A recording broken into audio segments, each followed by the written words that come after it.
The Senate confirmed Kash Patel as the director of the FBI. We even got Mitch McConnell voting yes, and we know now it's going to be a big task to reform the FBI. So let's go ahead and dive into that. We have Clint Brown here with us. He is the president of American Path, and this has been a long journey to get Kash Patel as the FBI director. What does it feel like now that it's finally happened? It doesn't feel like it's actually happened. It hasn't hit me yet. It's been months in the works, really years. Happy to see that it's done. He's confirmed. He's director of the FBI. He'll be sworn in later today. So it's really exciting, but it hasn't quite hit me yet. I bet your family's taking it well, though. They can actually see you again. Yes, yeah, they are. They're pretty excited about that. You're out of excuses for leaving the house on weekends and... Yeah, exactly. How am I going to scroll Twitter? No, I'm kidding. If the wife is listening, I'm not actually scrolling Twitter. I'm working. But yeah, they're excited about it. So the first stab at this is almost unfair to ask you right now, right after the victory. But what is the story here? I mean, we went from this being an impossible thing. We all have good friends who heard this name and thought, love the guy, but there's no way this is going to happen.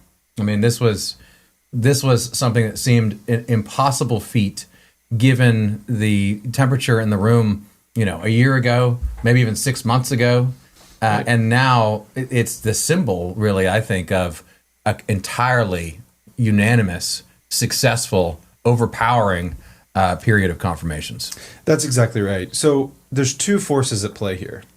One is Trump won the popular vote. He won 7 swing states. It's clear the American people are behind him. They're not putting up with this anymore, and you know exactly what I'm talking about, the deep state coming after him. And Kash Patel is the symbol of fighting the deep state. So he's very popular amongst the base. The second is it's a new Senate. There's new leadership in the Senate. They instituted some reforms as a body for how they were going to do business.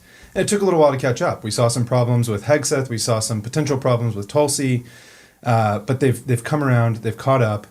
So these forces were at play, and really, I'd love to tell you about sort of the strategy that we had going into this confirmation process, and actually what a great job Kash did throughout the process.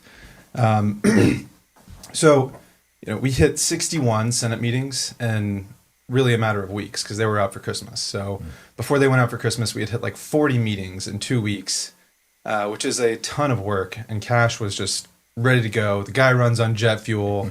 He was going every day. I think that made a huge impact, getting that early momentum. So, and we could talk more about that, but there was definitely a strategy to it. But at the same time, the Senate caught up with the country, which is kind of unbelievable.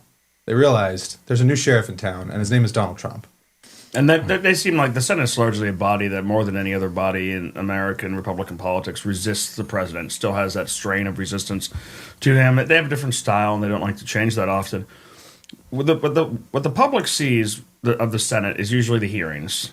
And it's pretty obvious during the hearings that every single senator in there has already made up their mind. Their questions are going to be nice or going to be mean, and they're not going to change. But you've had now the opportunity, you've worked in the Senate for years, but now, over the last couple of weeks in particular, I had the opportunity to have all these behind closed doors, I know that they're secret, meetings with senators. How many of that do you walk in where there's actually an open mind? How many people, Democrats, Republicans, are actually, do you think those meetings can actually shift and change when they've heard Kash Patel? They say, oh, he looks crazy, he's a MAGA guy, he worked for Nunes, he was a pit bull, and the incredibly ridiculous myth that he was underqualified for the job. Right. But did you make headway in those meetings where you think people who may have been no votes became yes votes? Oh, absolutely. Absolutely. So there's two different things happening there as well. One is all the Republicans, even the ones who were skeptical, had an open mind because of those forces at play. They did not want to be on the wrong side of the American people on this. So those folks certainly had an open mind, even if they were skeptical. The Democrats, no, they didn't have an open mind. They were asking questions that were designed to trip them up. They would be very nice behind closed doors. And, I'm so glad, Kash, that you were a public defender. We're going to have the first public defender as a FBI director. And then in the hearing, you saw what they did. They went after him. I got the feeling they didn't like you guys. It seems not. It seems not. They might have been losing their votes. Yeah, I look at the deep state, though, as you say. Like, Kash is kind of that flag bearer to go through and fight against the deep state. If I know something about them, they're not just going to give up. Now that Kash Patel has been magically named the FBI director, it's not going to end here. This fight doesn't end. So what does the future look like here? It doesn't end. But, there were a number of moments along the way throughout the confirmation process where people had to ride to our rescue. There are a number of deadlines you have to meet. There are perjury traps that the Democrats set, trying to trip you up. And a lot of very high caliber people had Kash's back, and they're going to continue to have Kash's back. So really, it's a warning to the deep state. He's not alone. He may be the only political appointee at the FBI, but there's an army of people behind him. You didn't think we could get him confirmed, and we did. And, FAFO, we all know what that means. Go ahead, find out. Let's mess around and go after Kash, and there's going to be a lot of people that come after you, and we know who you are. Of the delays that we saw, there was a lot of anger among the base. You saw it in social media, the committee taking its time. It seemed like how much of that was worth the anger and how much of that was just the way the Senate works, procedural? Were there things that could have been done better? Were there kind of advice that you would have on how Republicans maybe had to treat these hearings going forward, knowing that in this new environment, you don't get unanimous consent anymore. You have to vote on everything, and you don't get Democrats who are going to change their vote on any Trump nominees. That's exactly right. And there may have been a lot of frustration. I was very frustrated. I was very frustrated at times in the delays. I saw it. You handled it well. Thank you. I tried.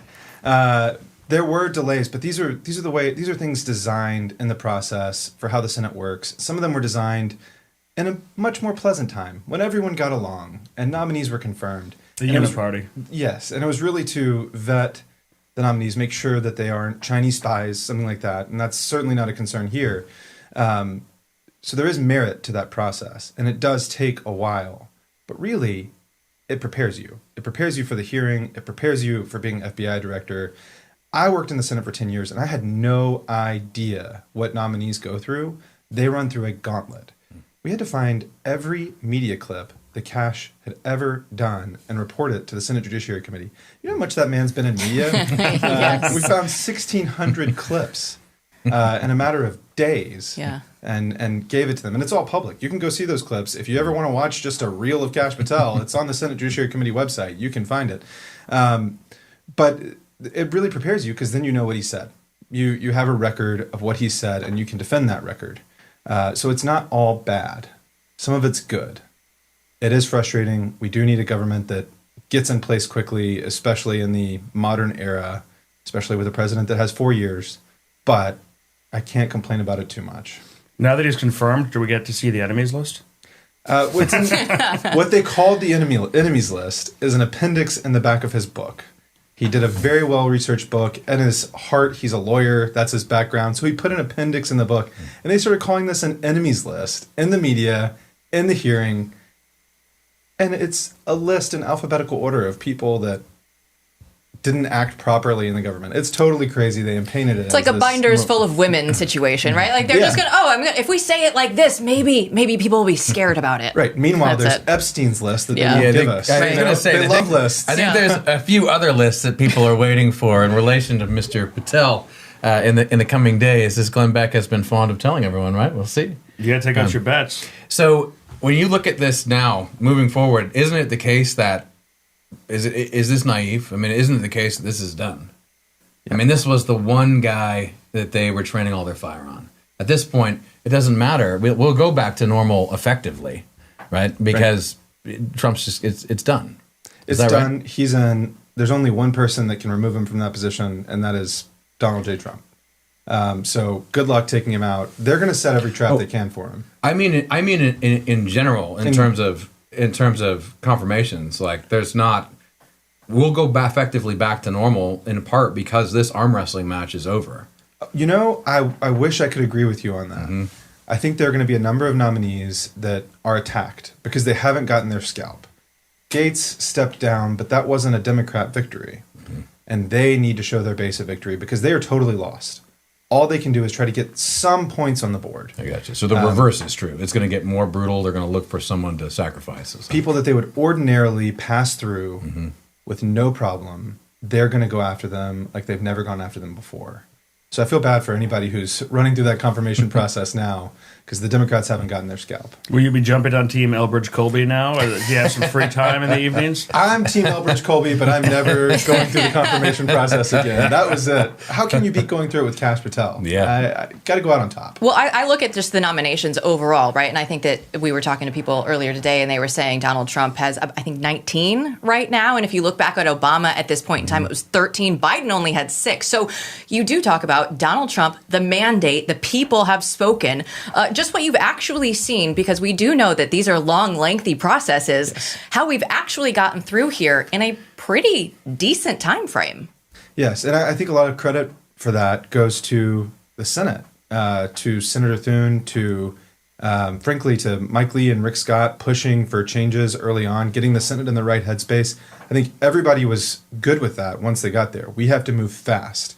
And Senator Thune has done or Majority Leader Thune, feels good to say that, has done a great job of pushing the Senate to move quickly. All of the chairmen have done a great job.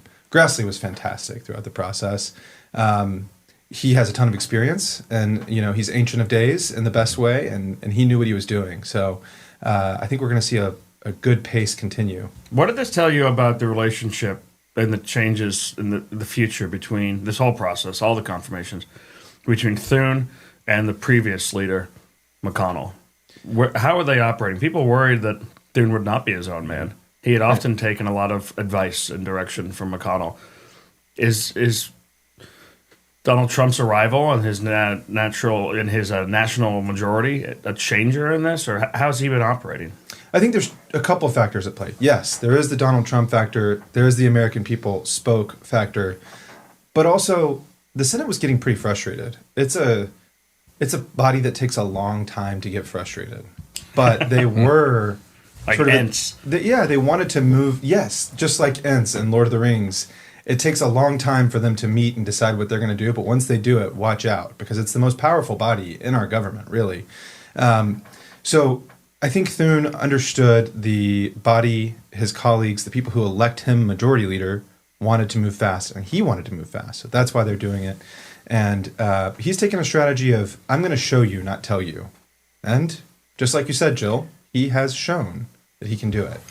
So were you surprised that Mitch McConnell is a fan? We had a great meeting with him. I won't go into details on that because those are private meetings, but there was a lot of agreement, and he had a very open mind. He asked great questions. I was a little surprised because he's voted against a number of other nominees. But at the end of the day, he recognizes the importance of the FBI. He looked at Kash's background, which you mentioned, Chris. He's supremely qualified. He was a national security prosecutor. He was on Benghazi. He prosecuted the World Cup bombings in Uganda. He was there when the Ugandan lead prosecutor was assassinated. Like, the man has been there. He's done it. So you look at his record, which McConnell did, and saw that he is supremely qualified. And how can you vote against him when he has that background? Well, you know what, Clint? On the behalf of the American people who have all been waiting to confirm Kash, we want to thank you just for putting a lot of time and effort into this, and just congratulations on a job well done. Well, thank you very much. Kash made it easy. It was a fantastic experience, and I'm happy to have been a part of it. Excellent. Thanks for your time.